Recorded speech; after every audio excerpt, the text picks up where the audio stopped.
Zach, I'm fascinated by the process that you guys go through when you do it. So take us into the lab because like the closest thing I can think of is me on the driving range, right? Like try this grip, and now I'm blasting it all over the Yeah, place, right? And either I panic and say no, I'm going to go back and just be the yeah. lousy 18 handicap I was with the old grip, or I'm going to commit to this. So I mean, are you throwing and then looking and then throwing again, or is it a full session, then you go back and look at the data? Like how immediate are you looking for feedback as you go through this process? Sometimes that gets me in trouble. Sometimes I pay too much attention to it. So I remember in spring training, I've never been a great bullpen thrower anyway. I don't know why. I can't throw very hard for whatever reason. The adrenaline's out there.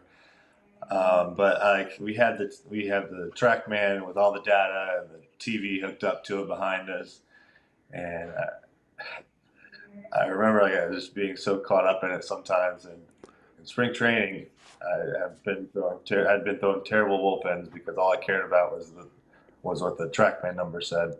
And one day go to throw my bullpen and they turn it off for me, and then it was the best bullpen I had all spring training. And then they turned the TV on, and all the numbers were exactly the same as they had been. So sometimes I think I get a little bit too caught up in it. But I think some guys like to sit there and see it and kind of make adjustments pitch to pitch. But sometimes I fall into a habit trying to make it too good when I can see it.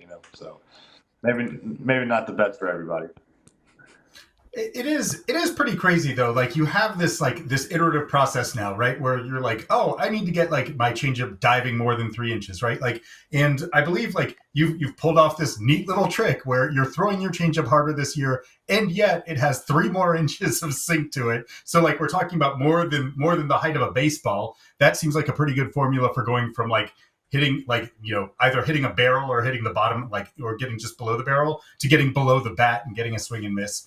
Like is this whole process crazy to you that like this kind of lab based, whether it's a tread, whether it's those bullpen sessions where you're like, okay, let's change the seam orientation, and all of a sudden like you are getting this much more movement. Like it kind of blow your mind that baseball is in this place right now?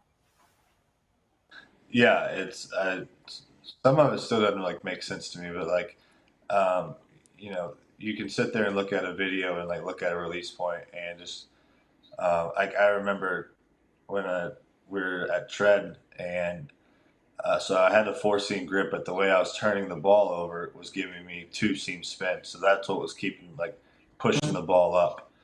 Um, and so they're like, hey, let's just try to flip to a two seam grip and can get the same effect where we're getting four seam spin, right? And so did that, and it was like night and day difference. And the vert went from just pitch to pitch, went from like +10 to -6. Like there's crazy stuff like that. But like that's just like where we're at as a game now. There's so much information available, and there's so much technology available, and this I don't really know I don't know where it stops. I don't know where the limit is, right? Like we just keep going, and every year you're like, oh, this is as good as we're gonna get, and then the next year it's guys are even better, stuff is even better, and so I think that's just the way the game is going, and like I said, I don't really know where the limit is when it's gonna stop.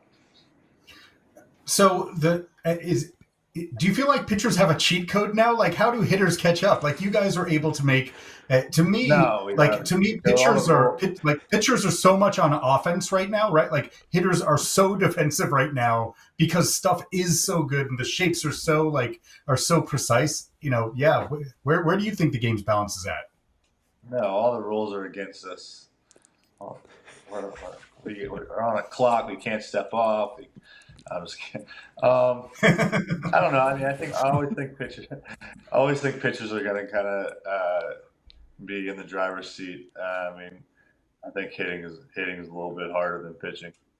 Um, but I mean, I think there's a give and a take, right? Like it just depends. I mean, it was the sticky stuff. They took that, and then now it's like, all right, well, maybe now the stuff is going to go down. Well, the stuff has probably gotten a little bit better, if we're being honest. So it's like, was it really that, or was it just there's a lot more technology available for pitchers than there are hitters? And I mean, I think this teams are being able to kind of get guys and do what they want with them, and then it's like they get to a certain point. It's like, all right, we need a guy in our bullpen that does X, Y, and Z. Let's go call him up. And so, like, you got guys like, let's just take our bullpen for example.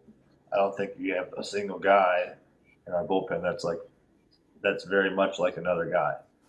And so it's like every guy you bring out there is throwing something different from a different slot. Which, I mean, that's hard to hit against, I would think. I don't know. I'm not a hitter, but I would imagine. So I think there's just so much more variability in pitching than there is hitting. So I think that's the tough part.